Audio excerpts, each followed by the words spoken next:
My name is Tanvi. My pronouns are she and her. I am an out and proud trans woman. As profession, I'm a business analyst.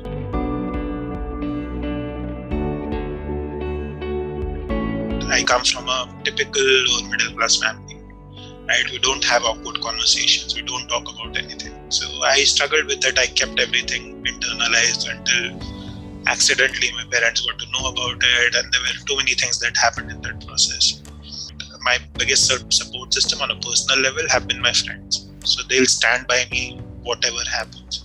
So those people were like kind of instrumental in this journey. So the biggest thought any parent or Indian parent or any parent in general will have is, especially with trans people, the fear they have is, how is my child's life going to be, right? They're not worried about anything else. They're worried more about how society is going to treat my child. And that is their biggest fear, which prevents them from accepting their children. What I did to counteract that was to bring in my friends into the picture.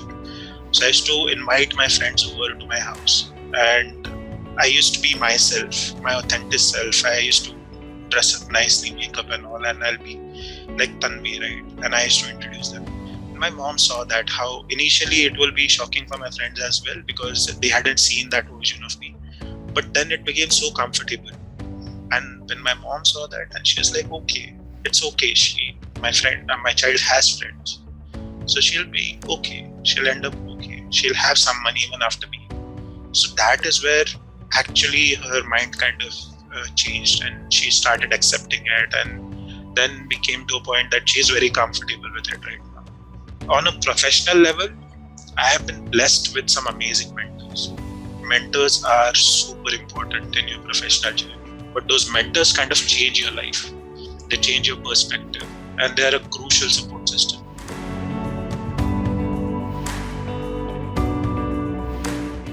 It has its own positives and negatives. Positives being the community is being talked about more. There are articles, there are companies that are stepping in, especially corporates. Government is talking about it. It's not hush-hush anymore.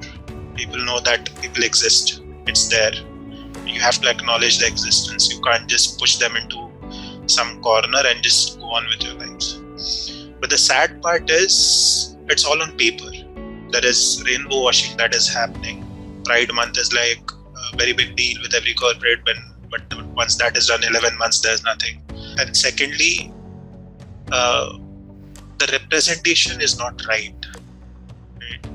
There's a very stereotypical representation. The representation being shown in media or anywhere, there are just like binary boxes, male, female, a certain way, male should dress, female should dress. There are non-binary boxes as well, right?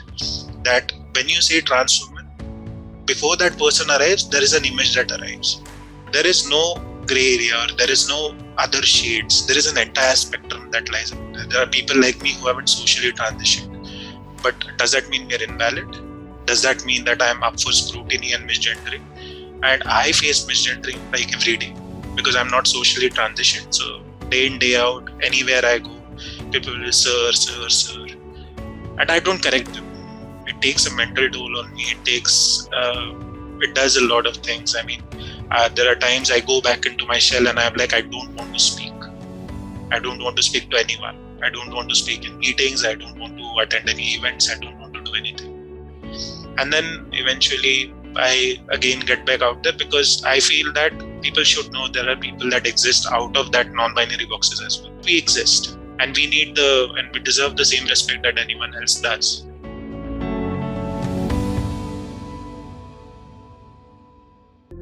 I don't necessarily feel rainbow washing as bad, because any kind of promotion is good promotion.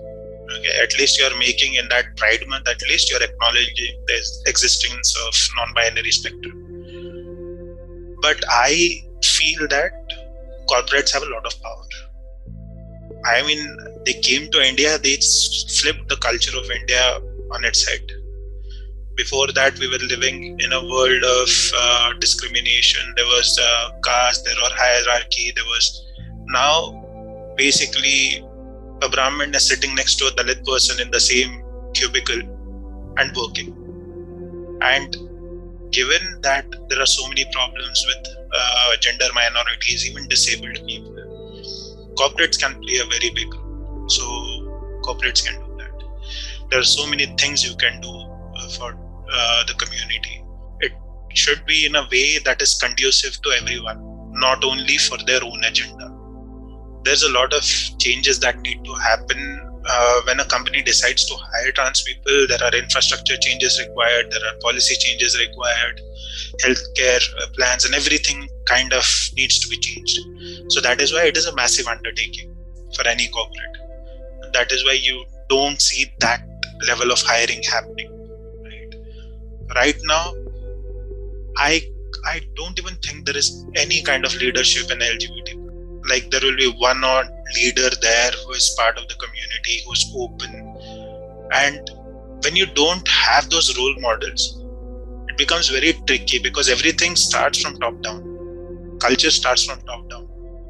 When you don't have people at that position, it's very difficult to pass on. It becomes very preachy, that you're just preaching that, okay, diversity is there. But we don't see it at the top level. You don't see diverse leaders. Right? That is the problem of our own creation. Hire people, but hire people at the right places. And it's a very good excuse to hire people at the lower positions. And then there is a savior syndrome that trans people have. That, okay, at least I have a job. Company at least gave me an opportunity. That is not the case. You are deserving. That is why they are hiring you. They are giving you 10 lakhs, they are making 20 lakhs. So no one is giving you anything for free. And corporates have to play a very major role in this. To get trans people out of that, they'll have to work, they'll have to promote them, they'll have to give them good opportunities.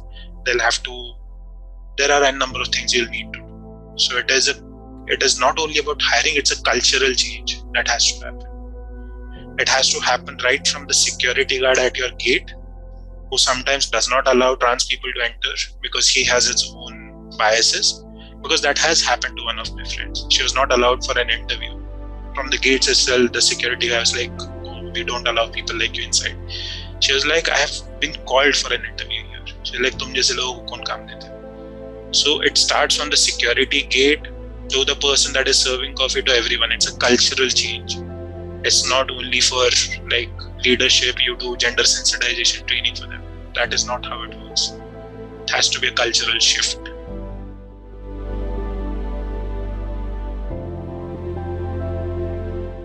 Inclusiveness is not leaving anyone out, irrespective, whether they are disabled, whether they are on the gender spectrum, or whether their sexual orientation is different. Whatever policies, whatever thought you have, it has to be an inclusive thought. And the day that happens, things become easier. The day you start thinking about things inclusively, things become easier.